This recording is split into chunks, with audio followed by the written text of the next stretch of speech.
Now Jesus says, "It is by my order that Satan and all of his minions will show mercy, my dearly beloved daughter.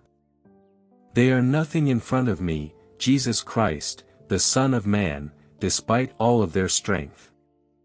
My divinity must never be undervalued despite all of my humility, my sacrifices, and my appeals to the human race to allow my love to attract them to me.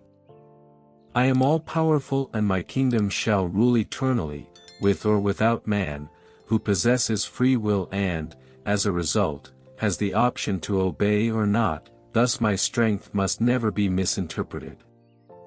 While every individual is susceptible to the temptation of Satan because of humanity's frailty brought on by sin, you must never think that Satan has absolute control, since he does not. At my order, every demon including their ruler, the beast, will fall at my feet.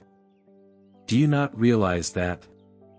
For only I, Jesus Christ, being endowed with the divinity to crush all beneath his feet.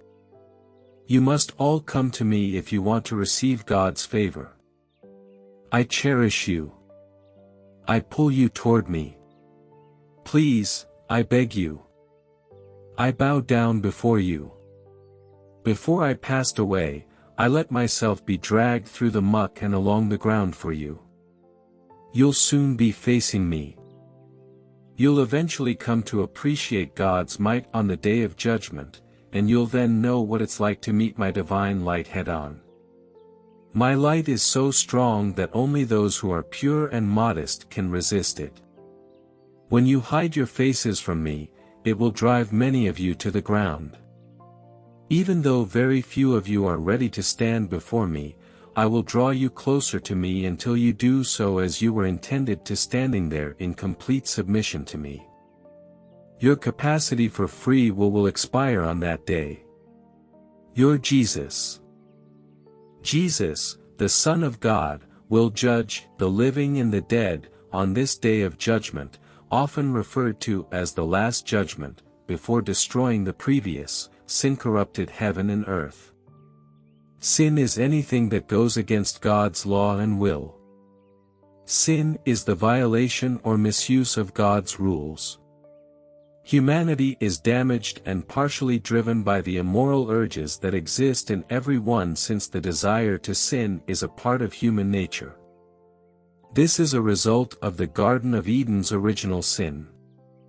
God must destroy everything that might originate or bear sin before he can create his new heaven and earth. 1 Kings 19 verses 11 to 13, "And he said, Go out and stand on the mount before the Lord. And behold, the Lord passed by, and a great and strong wind tore the mountains and broke in pieces the rocks before the Lord, but the Lord was not in the wind. And after the wind an earthquake, but the Lord was not in the earthquake. And after the earthquake a fire, but the Lord was not in the fire. And after the fire the sound of a low whisper. And when Elijah heard it, he wrapped his face in his cloak and went out and stood at the entrance of the cave." It's challenging to hear from God.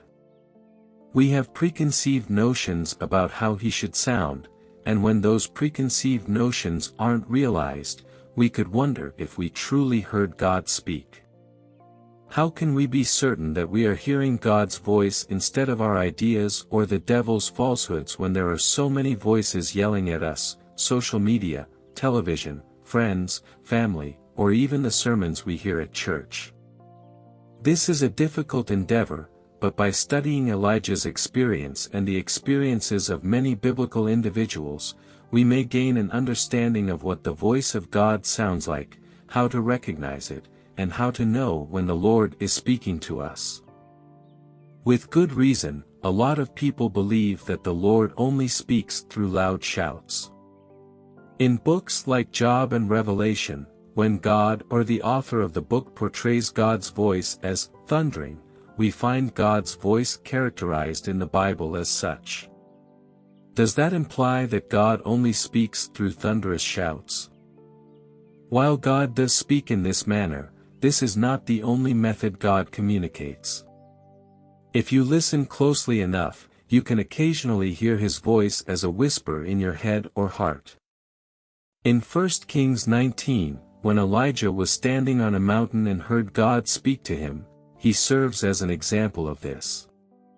The amazing display of God's might, such as a natural disaster or a booming voice coming down from heaven, could have misled Elijah, but he continued to listen, and instead, God's voice came to him as a whisper. Elijah may have missed it if he wasn't paying attention. God speaks in many ways. What steps can we take to ensure that we can hear God's voice, since it is so simple to miss? The Bible provides us with a few ways to hear God's message and make sure we are hearing Him. The Holy Spirit is one of the primary channels through which the Lord communicates with us. The Holy Spirit is strong, and following its leading may do a lot of things for you: protect you, guide you, point people to Christ, and more. Keep an eye out for ideas and feelings that stick out in your mind when you're attempting to hear from the Holy Spirit. These sentiments and ideas might be inspirations from the Holy Spirit, especially if they line up with the Bible. For instance, the Holy Spirit may gently persuade you to forgive the person who enraged you in place of allowing you to act out of wrath.